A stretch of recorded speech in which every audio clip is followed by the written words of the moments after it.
Hi, I'm EJ, and welcome to Rerun Reviews. Now I have a question for you. When's the last time you heard anybody reference Star Trek Enterprise?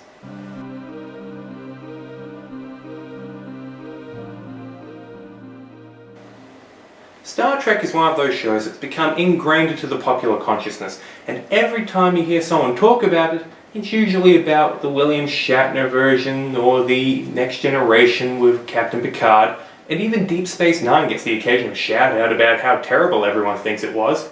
Wait, is this Deep Space Nine? Because I won't watch that. It's garbage, and I'll tell you why. People even talk about Voyager on occasion. Oh, Captain Janeway. Lace, the final brassiere. Janeway, you're my captain. But nobody ever talks about Star Trek Enterprise. Is it because it's so terrible that we just need to abandon it from all known memory? Kinda.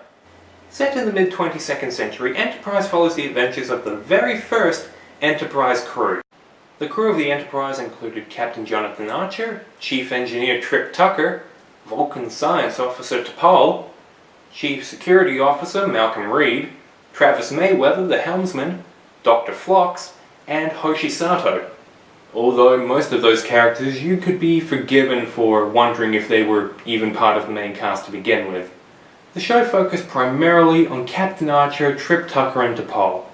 Although on occasion we get a Phlox story or a little bit of background about Malcolm Reed, Travis and Hoshi in particular were sidelined and not really developed as characters until much later in the show, and by then it was too late to really establish anything about them.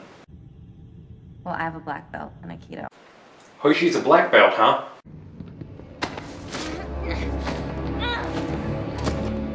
Okay, I'll take your word for it. You can't really review the series without actually talking about what's probably its worst moment, and that is the Season 2 episode, A Night in Sickbay, or as I like to call it, Asshole. You see, Archer's on a diplomatic mission to a planet inhabited by people who he knows to be very strict in terms of their customs and manners, and who he has offended previously in Season 1. Tosca, Cistrata, Irakur! Did you get that? Tosca insult, some kind of an insult? He's insulting us or we insulted them? I'm not sure. Tosca! Ask what we did wrong.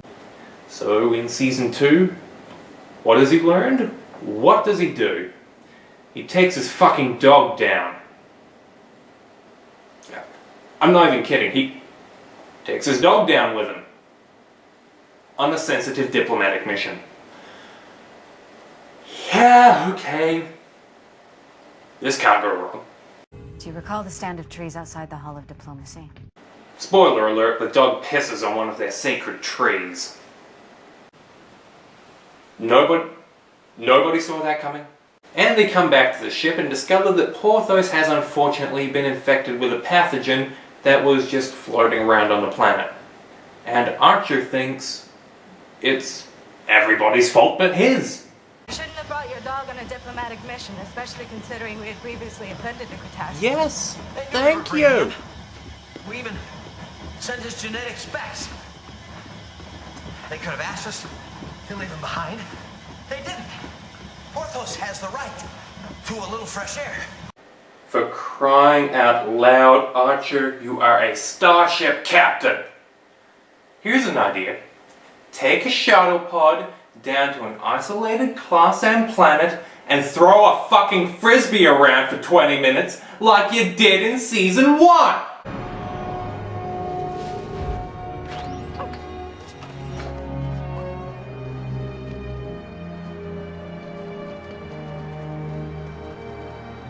Where no dog has gone before. Oh yeah! And the dog took a piss on a tree then too. You'd think he would have learned by now. We're going to stumble, make mistakes, I'm sure more than a few before we find our footing. But we're going to learn from those mistakes. No, you won't. That's what being human is all about. It's enough to make Gene Roddenberry spin in his grave. if anything happens to Porthos, I'll be the one watering their Alvira trees. Oh God, shut up. And then of course the episode goes on to postulate that perhaps Captain Archer was getting a little annoyed because maybe he was horny. Have you considered that your anger may encompass more than just Porthos and the Cretaceans? What? How long has it been since you were intimate with a woman? Any excuse to sex it up, right?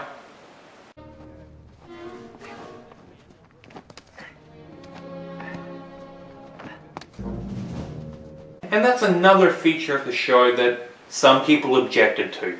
They really tried to get a lot of sexualized stuff in there, even though the actors didn't necessarily play it that way.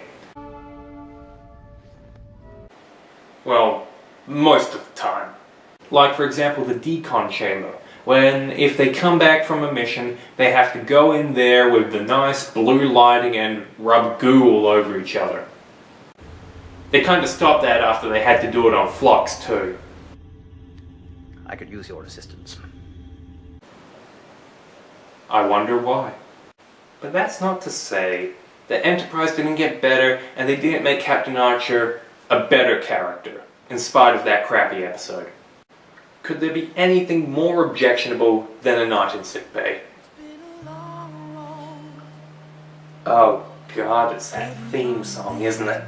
Unlike all the other Star Trek productions that had a nice orchestral theme that got you into the show and engaged, Star Trek Enterprise had this.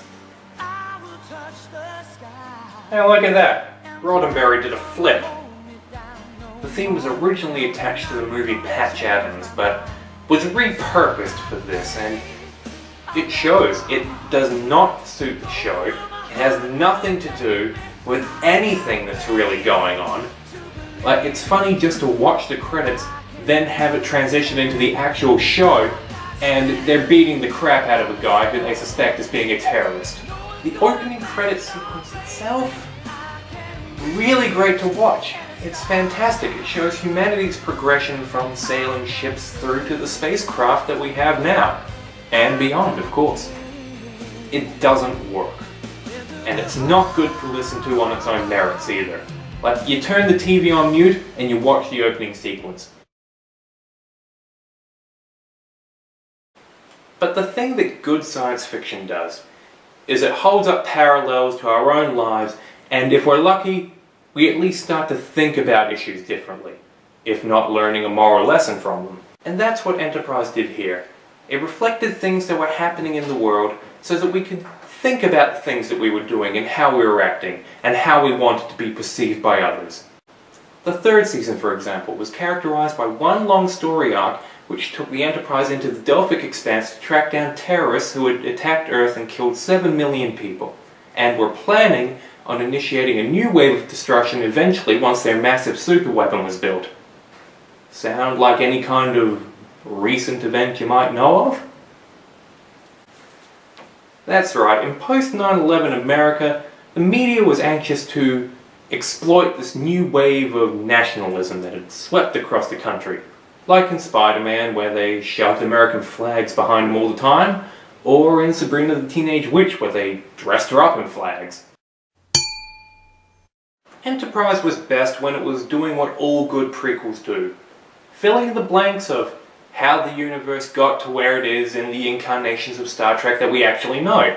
And they did this primarily during the 4th season. That season was characterized by a lot of 3-episode story arcs where they would kind of delve into the mythos of Star Trek and establish things. Like how the Klingons lost their forehead ridges because they were experimenting with genetic manipulation. Sounds like... Klingon. There must be some kind of mistake. What is it? According to his biosignature, he is Klingon. Also interesting to see is the beginnings of the formation of the United Federation of Planets. And we also get to discover why humans, a relatively young spacefaring race, are at the top. But simply it's because they don't hate everyone else. Which was pretty common. They tried to depict Star Trek Enterprise as being set in this rough universe where everyone's got tension between them, and the Vulcans hate the Andorians, and the Andorians hate the Vulcans, and everyone hates the Tellarites and the Klingons.